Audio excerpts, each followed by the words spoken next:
this mic too. Hi, my name is Mary Rubel, and I teach second grade. The second graders have enjoyed doing a lot of readers theater this year, and the title of our skit is not what's in the program. That's what I always say. It's the Three Wolves and the Big Bad Pig. Sit back and enjoy.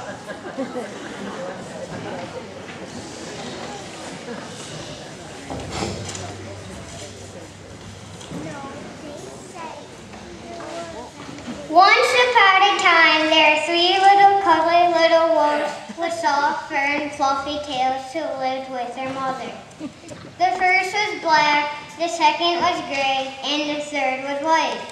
One day, the mother called the three little wolves around her. My children, it is time for you to go out into the world. Go and build a house for yourselves, but beware of the big bad pig. Don't worry, Mother. We will watch out for him. Goodbye, Mother. After they had walked a while, they met a kangaroo who was pushing a wheelbarrow full of red and yellow bricks. We need to build a house. We want it to be sturdy. Please, will you give us some of your bricks? Sure, help yourselves. So the three little wolves took some and built themselves a house. The very next day, the big bad pig came prowling down the road and saw the house of bricks that the little wolves had built. The three little wolves were playing croquet in the garden. When they saw the big bad pig coming, they ran inside the house and locked the door. Little wolves, let me come in. No, no, no. Not by the hair on our chins. We will not let you in. Not for all the TVs and a China teapot. Then a huff and a puff and I'll blow your house down. So she huffed and she puffed and she huffed and she puffed, but the house didn't fall down. But the pig was called big and bad for nothing. She went and fetched her sledgehammer. There's more than one way to knock down a house. If huffing and puffing won't work, I'll use this. The three little wolves only just managed to escape before the bricks had crumbled, and they were very frightened indeed. We have to build an even stronger house. Look, there's a beaver mixing concrete. Maybe he will give us some to make your house. Please, will you give us some of your concrete? We need to build a really strong house. Certainly. Here are some buckets to carry it in. So the three little wolves built themselves a house of concrete. No sooner had they finished than the big bad pig came prowling down the road and saw the house of concrete that the little wolves had built. They were playing badminton in the garden, and when they saw the big bad pig coming, they ran inside their house and shut the door. Little frightened wolves, let me come in. No, no, no. By the hair on our chins, we will not let you in. Not for all TVs and a China teapot. Then a huff and a puff and I'll blow your house down. So she huffed and she puffed and she puffed and she huffed, but the house didn't fall down. Those wolves won't get the best of me. They can't keep me out. But the pig wasn't called big and bad for nothing. She went and fetched her pneumatic drum and smashed the house down. The three little wolves managed to escape, but their chinny chins were trembling and trembling and trembling.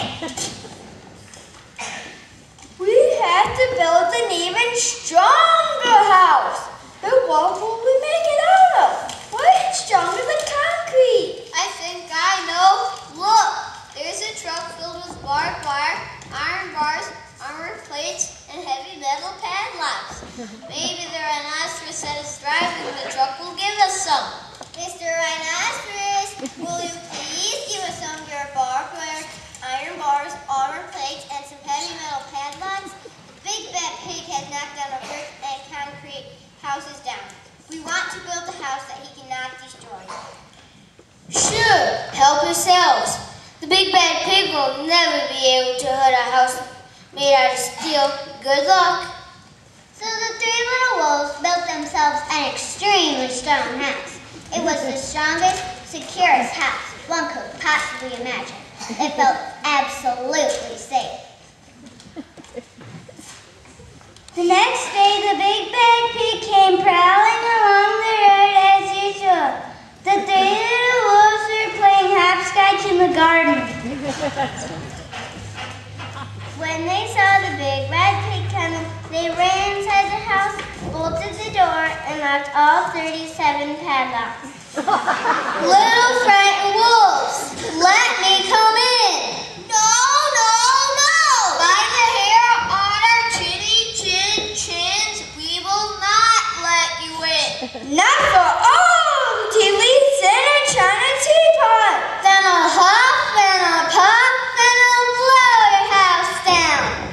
So she huffs and she puffs and she puffs and she huffs, but the house didn't fall down. But the pig wasn't called big and bad for nothing. She brought some dynamite, lay against the house, lit the fuse, and The house blew up. The three little wolves just managed to escape with their fluffy tails scorched. Something must be wrong with our building materials. We have to try something different, but what? I have an idea. There's a flamingo with a wheelbarrow full of flowers. Let's see if he will give us some. Will you please give us some of your flowers to make a new house? Big Bad Pig has knocked down brick, concrete, and steel houses down. Maybe he won't notice a house of flowers. With pleasure, here are some roses and some daffodils, and these sunflowers will make a nice roof. the flamingo gave the little wolves lots of flowers, and the three little wolves built themselves a house. One wall was of marigolds, one of daffodils, one of pink roses, and one of cherry blossoms. The ceiling was made of sunflowers, and the floor was of carpeted daisies. They had water lilies in their bathtub and buttercups in their refrigerator. It was a rather fragile house, and it swayed in the wind, but it was very beautiful.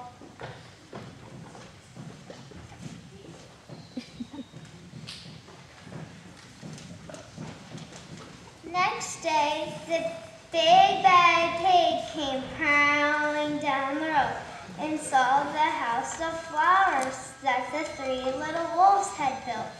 Little frightened wolves with the trembling chins and the scorched tails, let me come in. No, no, no. Not by the hair on our chins, we will not let you in. Not for all tea leaves in a china teapot. Then I'll huff and I'll puff and I'll blow your house down. Oh man, here we go again. But as she took a deep breath, ready to huff and puff, she smelled the soft scent of flowers. It was fantastic. This flower house smells fantastic. And because the scent was so lovely, the pig took another breath, and then another. Instead of huffing and puffing, she began to sniff.